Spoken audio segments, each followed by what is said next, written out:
Ça, c'est un outil taillé qui a été trouvé en Afrique de l'Est. L'éminent paléontologue Henri de Lumley a posé ses valises à Alès, le temps d'une journée. Ce professeur, mondialement connu, à qui on doit la découverte le 22 juillet 1971 de l'homme de Tautavel, un Homo erectus européen évolué, a savamment exposé aux élèves de 6e de Tesson les différentes évolutions morphologiques de l'homme depuis ses débuts, il y a 5 millions d'années, jusqu'à aujourd'hui. L'évolution morphologique a été très lente et l'évolution culturelle s'est accélérée.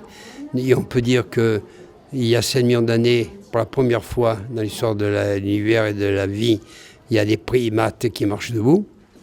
Puis vers 2,5 millions d'années, ils inventent l'outil, ils acquièrent le langage articulé, ce sont des hommes véritables, on les appelle les Homo habilis.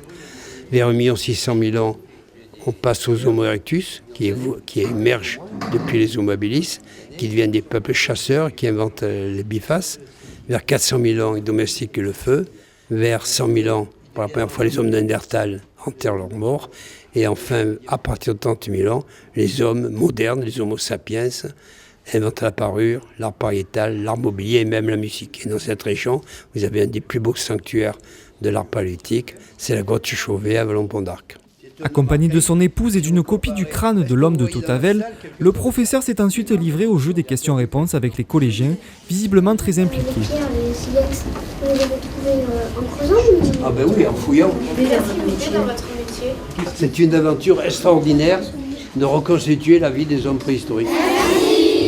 Une photo de groupe plus tard, cette pointure du monde préhistorique s'est rendue à l'école des mines pour y livrer une conférence.